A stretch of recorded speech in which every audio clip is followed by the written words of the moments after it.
Hello everyone, I am Tacet, and today I'm going to be going over a couple knight builds that you can be using just knights alone. With all of the double classes that were added in the recent 2.01 patch, it's actually possible, or a lot more possible, to make teams using 4 of a specific type on a team. So I'm going to be showing you a couple of those with knights, since there's basically 3 full pages full of them, plus a couple people were requesting for a video like this. I'll be doing it for quite a few of the classes. So let's just go straight into PvP and use the first build that we have. Right here we have Herald of Chaos, which you can get from completing the Blighted Lands Kingdom. Pride Guard, which is just the event this week, so very easy to obtain. Otherwise, he is an epic, and he would be slightly harder to obtain, but since he's the current event, he's very easy to get. Paladin, which is just a rare, and Templar. Main thing with this team, Herald of Chaos, of course, will have that very high skull damage. It'll get an extra 3 if you have Leadership 2, even as Death Touch if you got it all the way upgraded there. Fairly good because it now has its, as of 2.01, stat reduction can now hit HP. So if he does the damage and as well as hitting the stat reduction on HP, you're pretty much going to get a kill. And he has that 2x boost ratio, so very strong early on. Pride Guard was just added. First time I am showing him in a video. He's kind of like Paladin, but except instead of boosting based on his own armor, he boosts at a 4-to-1 ratio on the entire team's armor. So really good with troops like Templar and others, Alistair, who upgrade the entire team's armor instead of just a single target. Like with Paladin, you'd mostly just use like single target stuff to get Paladin up, but with something like a Pride Guard, you'd want to get your whole team's armor up because it's dependent on everyone's armor, not just his. And as far as stats, nothing too interesting. Paladin, for the most part, you just buff him up, has a 1-to-1 ratio on his armor, and he basically just keeps one-shotting everything. And Templar, of course, does that full armor gain. And if you put it on defend, it gets even more armor, and it has that order link, which will help get that little bit of HP, or that little bit of mana that it needs to be able to get its ability up in 2 turns if you get a surge on one of them. So let's get into this now on the first all-night team. And I forgot to show the bonus for it. Let's see. You can actually see it as soon as we get into here. The bonus for an all-night team is 2 attack and 4 armor. Plus we're getting an additional 2 armor for having 2 white helm, for having both Paladin and Templar on our team.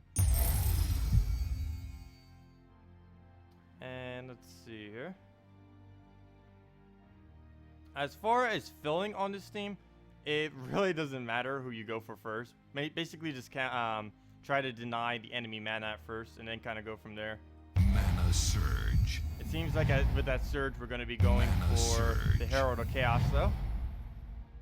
I don't see any more mana for him, but we can drop those. And actually, there were purples laying right there. I just didn't take them. We'll take these reds, so we also get the reds and the brown. Mana Surge. Mana Surge. And now we have both their ability up. He'll take some skulls, but we do have armored on him, so that'll help reduce it slightly. And from here, a couple options.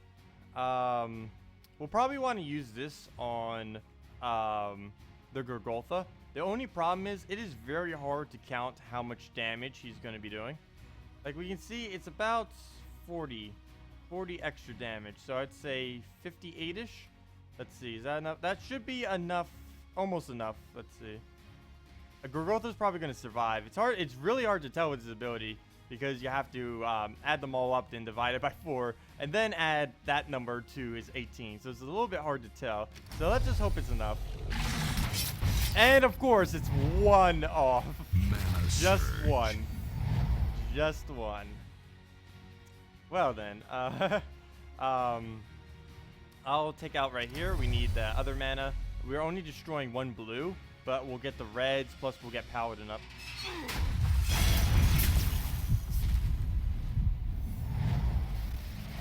And you saw right there, it hit his HP, which is now possible with stat reduction. Mana Surge. And let's see, at least with Paladin is a lot easier to see. His is exactly 60, so we don't need to like guesstimate. We know exactly what it is very quickly. And we can see it doesn't kill that, but it will... actually, it won't kill that either. Let me see. Or yeah, it won't kill either of them. So I'll probably just kill out the Night Coronet. And then killed out 1 HP Gorgolfa. Come on now, Gorgolfa. 1 HP. And of course, it wasn't enough that he survived with 1 HP. He needed to do Daimonic Pack as well. So now I'll have to kill that as well.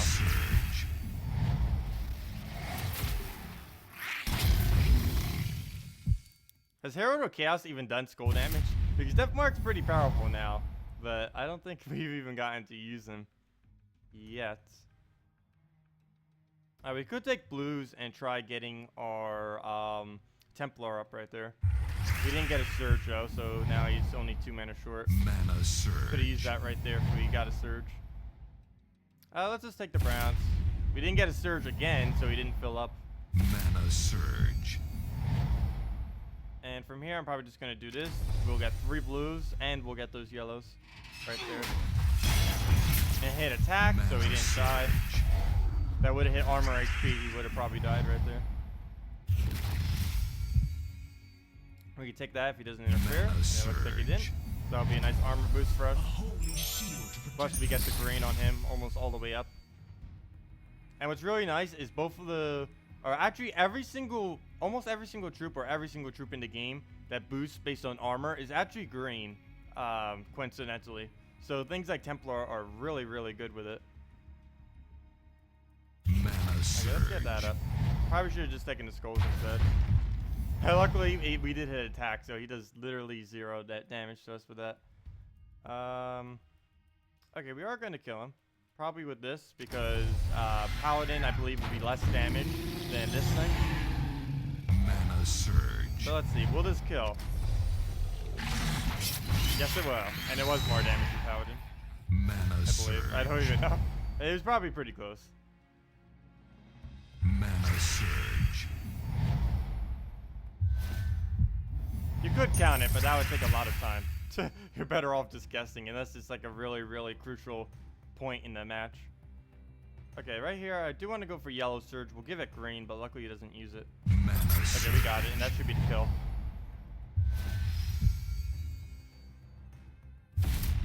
Yep. And good thing too, because it can actually tear through all of our armor with that.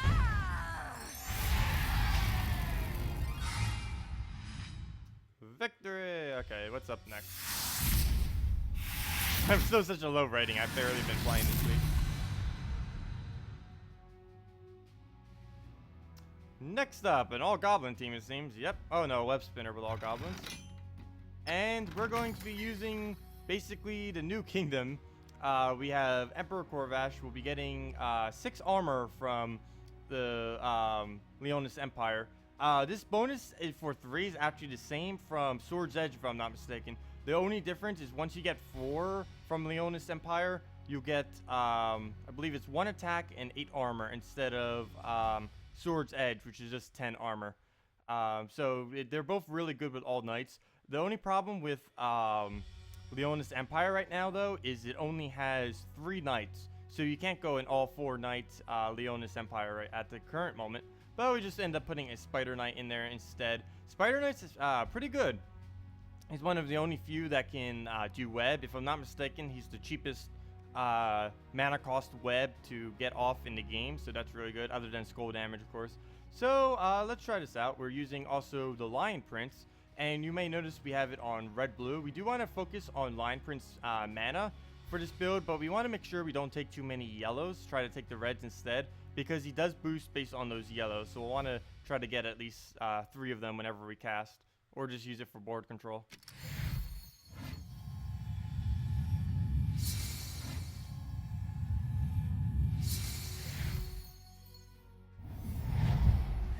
Okay, right off the bat, doesn't look like too much we can really do. Let's see. Probably just take the reds. We do want to get his mana up. If we can get 2 surges, he'll be Mana up. Surge. Actually, never mind. We don't need 2 surges. 1 surge actually would have been enough. And we're 1 mana short. Luckily, the rest will go into the Pride Guard. I'm going to take these skulls instead, though. Mana Surge. I get a bunch of cascading mana off of it. Let's see. We'll take these reds. Got a surge on it too, which is really nice. Gonna see if I can get a row with 3 greens. Like right here, we can see there's a lot of yellow. But if we take, if we take 3 greens, we'll be able to get our pride guard completely up. So let's just take that real quick. And try aiming for the row that has 3 greens and the most amount of yellow in it. Which seems to be this with only 1. Or right here, either of those 2. So let's just go with, which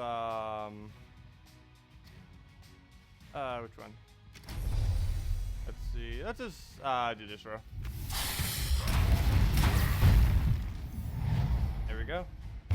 And now we got our pride guard up. I'm not going to use him yet, though. We're going to take these blues. Mana surge. For anything else. Mana surge. And we already got his ability up again, so we might as well use it since he's going to die anyways. We won't get to use that stun. I would use it right there to deny those skulls, but we'll just be giving him more skulls if we do from the row being removed. So I'm going to move it right down over here. 2 yellows. We'll take that. We'll take those skulls. And we'll hit both of them.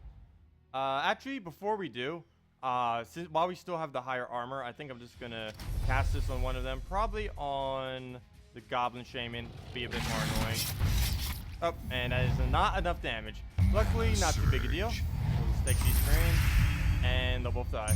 As soon as we get our turn. And that completes the last one. Mana surge.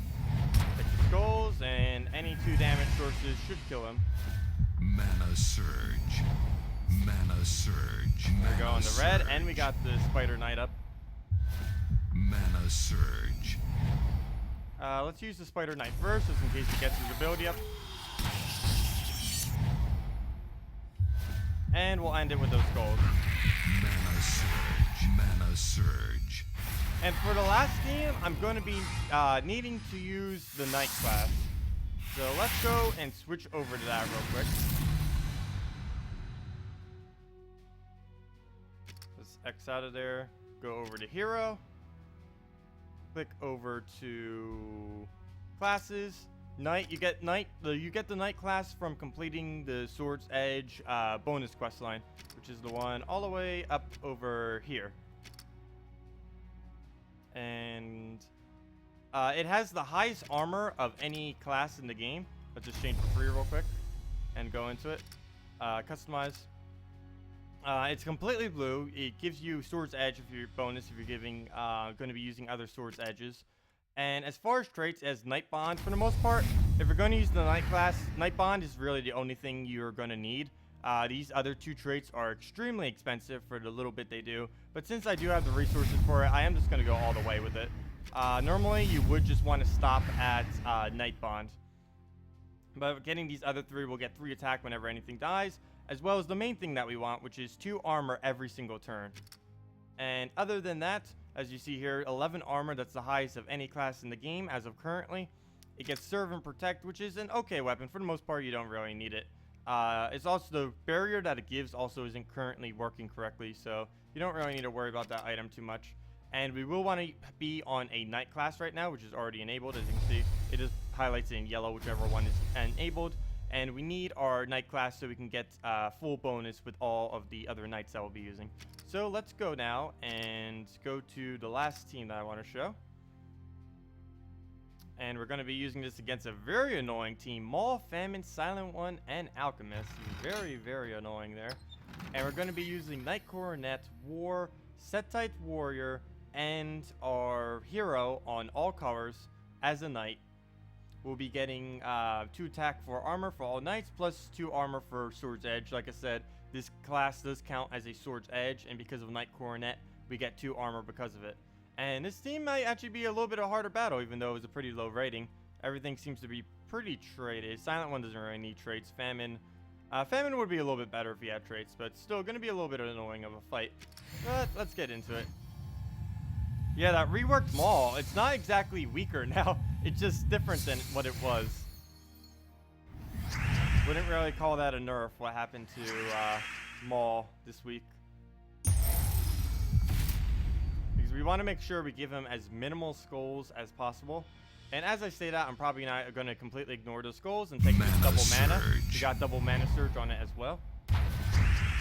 Mana surge. And he's getting 2 to all stats every single time we ignore. So we want to make sure we don't do that too many times, or else he's really going to be building up on us.